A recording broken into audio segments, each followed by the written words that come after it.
আমার স্বামীর পরকীয়া যেদিন প্রথম ধরা পড়ে আমার কাছে, সেদিন আমি কান্না করিনি, বরং কোমল কণ্ঠে আমার স্বামীকে বলেছিলাম, আচ্ছা বলো তো আমার ঠিক কী পরিবর্তন করা লাগবে?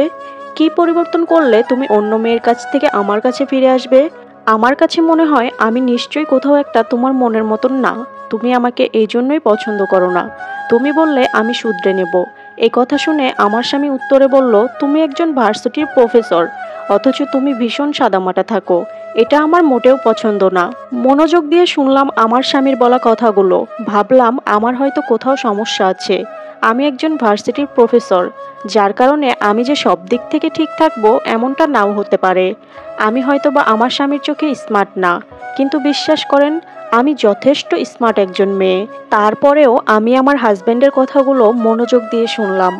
এরপর দীর্ঘ 2 মাস লাগিয়ে আমি এর থেকে আরও বেশি স্মার্ট হয়ে নিজের সাদামাটা খোলসটা ছাড়িয়ে এবার আমি বাইরের জগতে বেরিয়ে পড়লাম। নিজেকে যখন পরিপাটি করে স্বামীর জন্য তৈরি করলাম, ঠিক তখন দেখলাম আমার স্বামী তাতেও আমার প্রতি সন্তুষ্ট না। দ্বিতীয়বার আমি আবারও তাকে অন্য নারীর সাথে হাতে নাতে ধরলাম। সেদিনও আমি ঝগড়া না করে নরম কণ্ঠে বললাম, তুমি না আমাকে আধুনিক হতে বলেছিলা, স্মার্ট হতে বলেছিলা। আমি তো তোমার কথা মতো আধুনিক হলাম। তারপরেও আমার ভিতরে কি সমস্যা বলো তুমি? তুমি আবার কেন এসব করছো? তুমি যা যা বলবে আমি সব শুধরে নিব, আর সেভাবেই চলবো। তারপরও তুমি এসব করা বাদ দাও, কারণ আমি শুধু তোমাকেই ভালোবাসি আর তোমাকেই চাই। তুমি শুধু একবার বলো প্লিজ, আর কি কি করা প্রয়োজন আমার? কি কি করলে তুমি অন্য মেয়ের দিকে ফিরেও তাকাবে না? এই কথার উত্তরে আমার স্বামী বলল, তোমার সরল সোজা এসব ধরন পাল্টাও। আমার প্রতি তোমার এত ন্যাকামি ভালোবাসা ছাড়ো। এসব দেখলে আমার বিরক্ত লাগে। মানে হচ্ছে আমি আমার স্বামীকে প্রচুর ভালোবাসি, প্রচুর শ্রদ্ধা করি, আর এই জিনিসটাই তার কাছে খুব বিরক্ত লাগে। আমি খুব সহজে তার কথাগুলো মেনে নিলাম। স্বামীর কথায় নিজে বদলে গেলাম। তাকে আর অতিরিক্ত ভালোবাসা দেখাই না, স্বামী ভক্তও দেখাই না। যদিও আমার স্বামীকে ঠিক মনে প্রাণে ভালোবাসি, কিন্তু এটা সামনাসামনি আর প্রকাশ করি না। এভাবেই চলতে থাকে কয়েক মাস।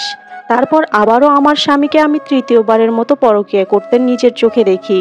এবারও কোনো রাগ দেখালাম না, কিন্তু একটু ভারী স্বরে বললাম, আমি তো নিজেকে বদলে ফেললাম বহু কষ্টে, কিন্তু তুমি এখনো ঠিক হলে না কেন? তুমি ঠিক যা যা বলেছিলা তার সবই তো করলাম, নিজেকে বদলেও ফেললাম, তাও কেন তুমি আমার কথা শুনলে না? কি দোষ ছিল আমার? তখন আমার স্বামী রেগে গিয়ে কি বলল জানেন? বলল, আমার তুমিটাকেই পছন্দ না।